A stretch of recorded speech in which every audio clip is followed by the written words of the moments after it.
Selamat pagi anak-anak. Selamat pagi Bapak, Ibu, Mama, Papa yang ada di rumah. Apa kabar? Luar biasa. Yes, yes. Woo. Karitas? Yes, yes, yes. 1A. Siap? Oke. Anak-anak, hari ini kita akan memulai belajar kembali. Semoga kita dapat belajar dengan baik. Kemarin kita sudah memperingati Hari Pendidikan Nasional. Kita punya tekad untuk semangat dan rajin dalam belajar. Untuk itu, mari kita berdoa dulu supaya kegiatan belajar kita hari ini dapat berjalan dengan baik dan mendapat tuntunan dari Tuhan. Ambil sikap berdoa yang baik. 1, 2, 3. Dalam nama Bapa dan Putra dan Roh Kudus. Amin. Allah Bapa yang Maha Kasih, puji dan syukur kami haturkan kepadamu. Engkau telah memberikan perlindungan dan rahmat dari malam hingga pagi hari ini. Kami sudah dapat beristirahat dengan baik. Sekarang kami siap untuk belajar.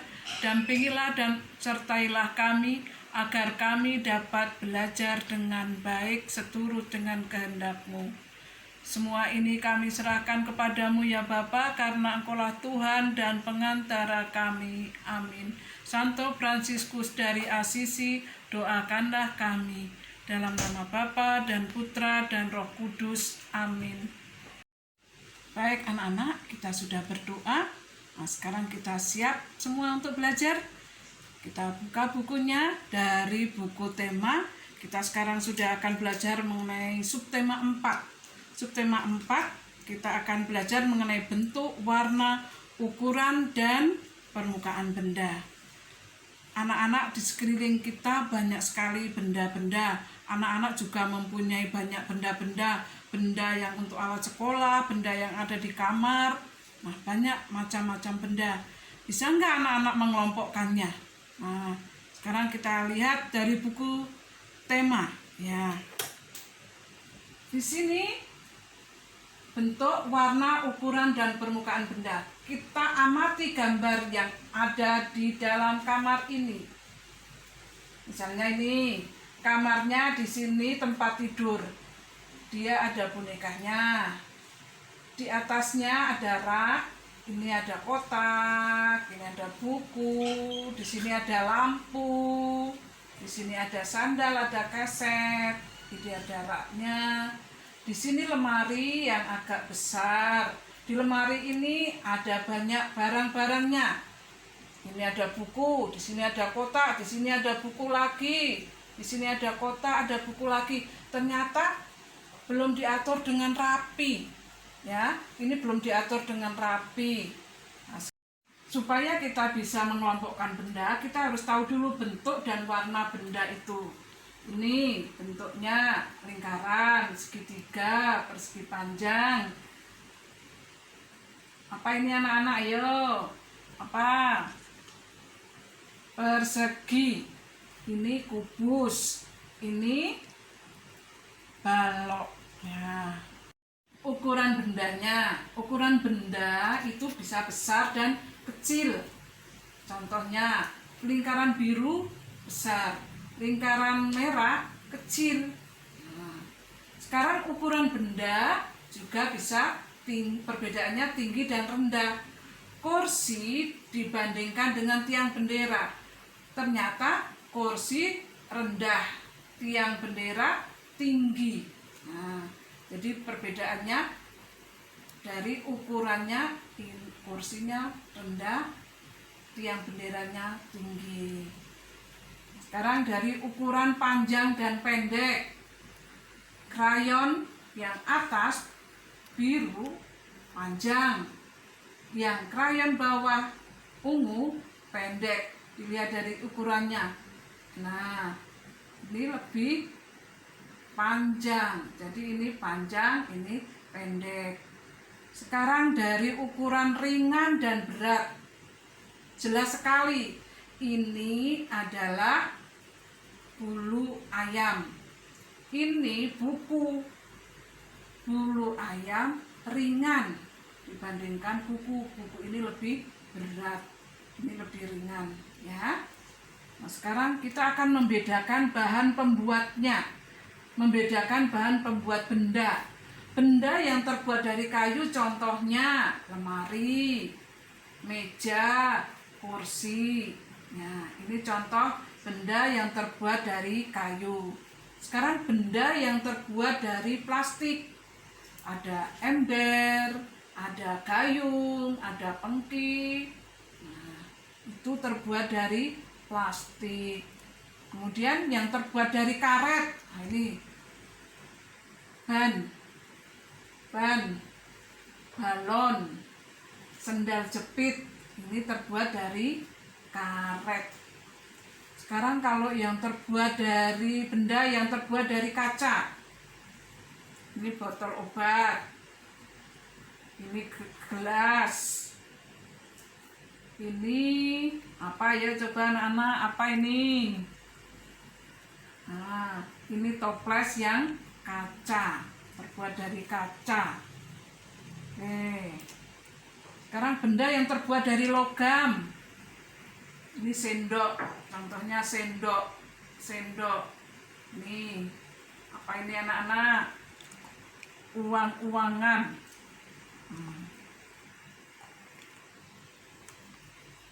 Terus sekarang benda yang terbuat dari kertas. Contohnya ini ada buku, ada layang-layang, ini dari kertas origami, dibuat kapal-kapalan. Nah, kapal terbang, ini kapal laut, ini terbuat dari kertas. Nah, sekarang anak-anak kalau sudah tahu tadi jenis-jenisnya, kita akan merapikan lemarinya supaya rapi. Dikelompokkan sesuai dengan jenisnya. Nah, ini dikelompokkan sesuai dengan jenisnya.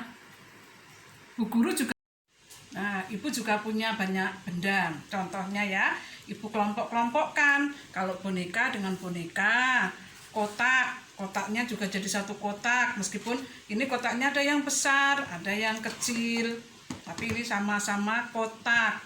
Yang ini botol minumnya. Botol minumnya ada 3 macam, meskipun berbeda jenisnya, dari buatannya, tapi ini sama-sama satu jenis adalah botol minum. Ini buku, kita kelompokkan sudah menjadi satu sesuai dengan jenisnya masing-masing. Oke ya nak? Jadi anak-anak bisa sekarang kalau mengerjakan latihan yang ada di buku. Nah, kalau tadi sudah dikelompok-kelompokkan, nah sekarang kita akan mengelompokkan benda-benda ini masuk ke dalam lemari sesuai dengan jenisnya. Nah, nanti anak-anak tugasnya menghubungkan dengan garis. Ibu kasih contoh satu, gambar boneka. Mana ya di lemari yang ada bonekanya? Oh, ada di sini. Nah, kita garis lurus pakai penggaris ya nak ya. Oke, pasti yang lainnya nanti anak-anak sudah pinter. Sekarang untuk berikutnya kita akan melihat lagi. Halaman berikutnya, apa persamaan pasangan benda berikut? Nah, misalnya ini. Di dalam buku anak-anak ada latihan ini kan. Kita akan melihat persamaannya dan perbedaan. Kalau ibu kasih contoh satu, boneka. Ini boneka, ini boneka. Persamaannya apa? Sama-sama bentuk boneka, sama bentuknya. Jadi persamaannya sama bentuknya. Perbedaannya apa? Perbedaannya warna, ukuran. Nah, itu perbedaannya. Sekarang contoh yang kedua. Ini ada tas makan, bekal. Ini ada termos makan juga. Persamaannya apa? Persamaannya kalau ini dilihat dari permukaannya saja. Permukaan benda ini halus, permukaan benda ini halus. Jadi persamaannya adalah permukaan bendanya halus. Perbedaannya apa? Bentuk dan warna. Nah, persamaannya tadi anak-anak apa? Persamaannya sama permukaannya halus. Perbedaannya beda bentuk dan warnanya. Nah, yang lainnya nanti anak-anak bisa isi ya, sesuai dengan gambarnya yang ada. Tadi Persamaan dan perbedaannya itu bisa dilihat dari warnanya, bisa dilihat dari ukurannya, dari permukaannya, halus atau kasar. Itu bisa untuk membuat perbedaannya dan persamaan. Oke anak-anak? Nah, sekarang kalau sudah belajar mengenai benda-benda, kita akan belajar mengenai aturan di rumah.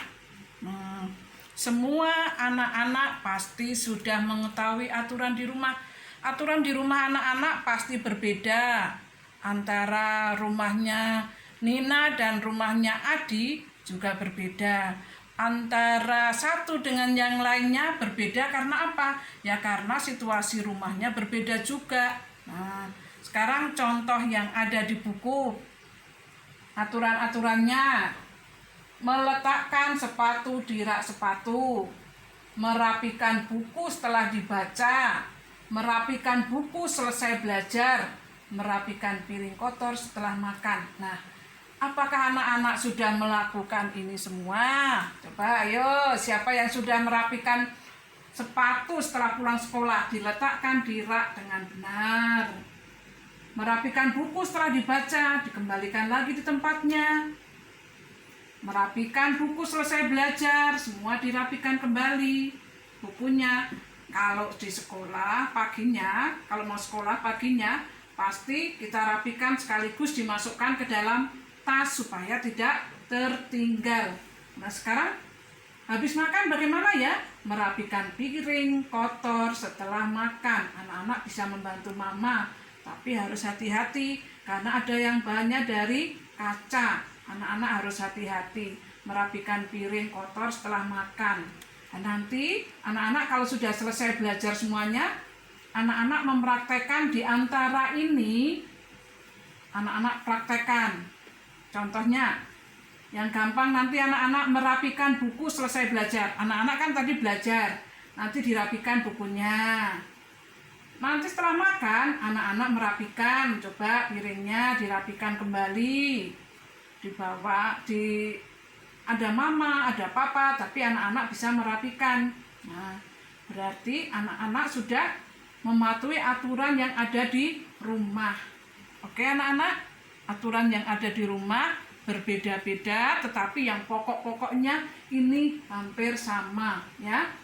Mungkin anak-anak di rumah ada aturan lagi yang berbeda dengan yang lainnya, tetapi ini yang di rumah Nina seperti ini: meletakkan sepatu di rak sepatu, merapikan buku setelah dibaca, merapikan buku selesai belajar, merapikan piring kotor setelah makan. Nah, nanti anak-anak ada 2 tugas, yaitu merapikan buku setelah belajar, merapikan piring setelah makan. Bisa ya anak-anak? Nanti dipraktekkan supaya kita belajarnya ada gunanya, tidak hanya menghafalkan saja, tetapi anak-anak melakukan. Jadi anak-anak bisa melakukan dengan baik, tidak hanya menghafalkan ya. Itu anak-anak belajar hari ini. Semoga anak-anak bisa belajar dengan semangat dan sungguh-sungguh meskipun belajar di rumah. Anak-anak tetap harus menjaga kesehatan dengan cara apa? Ayo, cuci tangan dengan air mengalir, dengan sabun. Makan makanan yang sehat dan bergizi, jangan lupa pakai sayur, makan buah, minum susu. Tidak keluar rumah jauh-jauh, kalau keluar menggunakan masker. Anak-anak tetap berada di dalam rumah, itu yang paling baik ya. Kalau di luar rumah di halaman masih bisa ya, tetapi untuk bermain ke tempat teman tidak diperkenankan. Kita semua belajar di rumah, bermain di rumah ya. Oke anak-anak, terima kasih anak-anak sudah belajar hari ini. Terima kasih juga mama papa yang selalu mendampingi anak-anak untuk belajar. Dan sekali lagi kita berterima kasih kepada Tuhan sudah memberikan waktu dan kesempatan untuk belajar. Selesai anak-anak, terima kasih. Selamat belajar.